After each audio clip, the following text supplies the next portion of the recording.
Hi students, this is Mrs. Krause, in case you forgot who I am because we've been gone so long. I am going to be reading the true story of Three Little Pigs to you today. If you wanted to listen to the video instead of just reading the handout that you've got. But I do want to say before we start that I do miss all of you. I hope you're doing okay. I wish school wasn't canceled for the rest of the year, but it is, so I'm glad that you are here and doing your homework so that these minutes count still as instruction, hopefully, with the state of Wisconsin. Just make sure that you keep up on your homework. Email me, call me if you have any questions. Hopefully I'll see a lot of you on Thursday at our Zoom meeting. And email me if you have any questions about getting into the Zoom meeting as well. But I know on my lesson plans it says that we'll be doing this video with Taya and Tessa. I did lose one kid. She's napping. I don't know if you can see them over there. And the baby's napping. But I do have Taya still. She is not asleep. And she's going to probably listen a little bit to our story as well. So you can follow along with your handout if you want. You can just listen to me and watch me being awkward in this video. That is up to you. But here we go. Here is the true story of the Three Little Pigs by A. Wolf.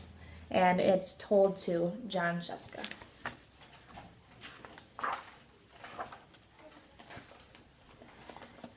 Everybody knows the story of the Three Little Pigs, or at least they think they do.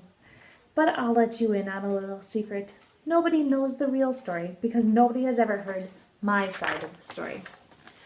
I'm the wolf, Alexander T. Wolf. You can call me Al. I don't know how this whole big bad wolf thing got started, but it's all wrong. Maybe it's because of our diet.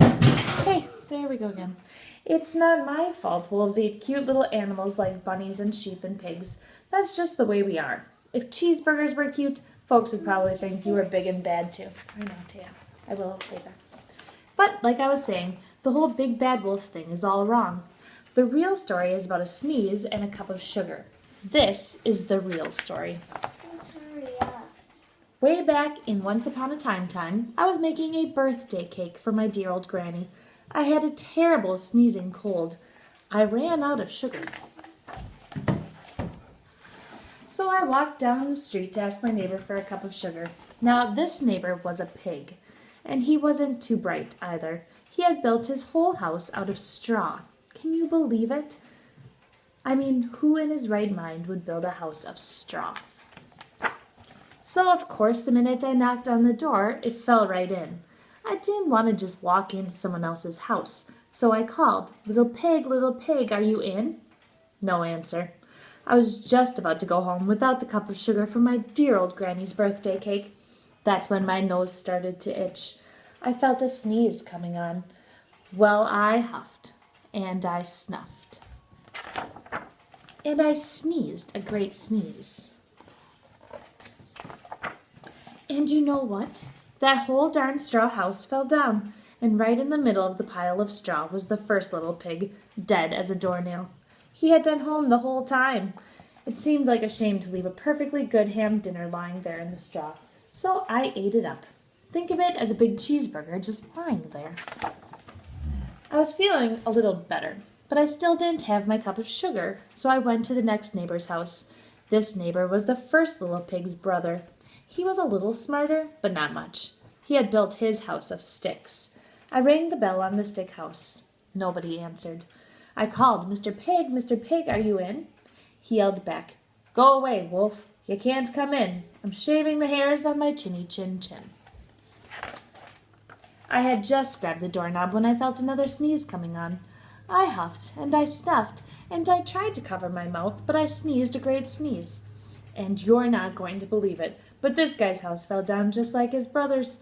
When the dust cleared, there was the second little pig, dead as a doornail. Wolf's honor. Now, you know food will spoil if you just leave it out in the open, so I did the only thing there was to do. I had dinner again. Think of it as a second helping. I was getting awfully full, but my cold was feeling a little better. I'm sorry. And I still didn't have that cup of sugar for my dear old granny's birthday cake. So I went to the next house. This guy was the first and second little pig's brother. He must have been the brains of the family. He had built his house of bricks. That's okay, I'll get some books for you this time. I knocked on the brick house. No answer. I called, "Shh, Mr. Pig, are you in?" And do you know what that rude little porker answered? "Get out of here, Wolf. Don't bother me again." Talk about impolite. He probably had a whole sack full of sugar, and he wouldn't give me even one little cup for my dear sweet old granny's birthday cake. What a pig. I was just about to go home and maybe have a nice birthday card instead of a cake when I felt my cold coming on. I huffed and I snuffed and I sneezed once again. Then the third little pig yelled, "And your old granny can sit on a pin." Now, I'm usually a pretty calm fellow, but when somebody talks about my granny like that, I go a little crazy. When the cops drove up, of course I was trying to break down this pig's door, and the whole time I was huffing and puffing and sneezing and making a real scene. The rest, as they say, is history. The news reporters found out about the 2 pigs I had for dinner. They figured a sick guy going to borrow a cup of sugar didn't sound very exciting, so they jazzed up the story with all of that huff and puff and blow your house down, and they made me the big bad wolf. That's it. The real story. I was framed. But maybe you could loan me a cup of sugar. Okay. Hopefully you enjoyed that story, and I wish that we could be in person to read it together. But what I want you to do is think about what is the difference between the first story, The 3 Little Pigs, that you probably read on your own, and the fractured fairy tale, the true story of the 3 Little Pigs, where we change the point of view and change the story a little bit. This is something that I'm going to ask you to do in the next 2 weeks after these 2 weeks of lessons when we start writing our own fractured fairy tales. So changing the point of view is something that you might start doing for a fairy tale that you know about. Or you might tune in to our next video, Kate and the Beanstalk, and see how the story changes when you maybe change like the gender of the character in the story. And we'll talk about that when we read the next story. So make sure you keep up on your work, stay healthy, stay safe. I miss you all, and I'll talk to you soon.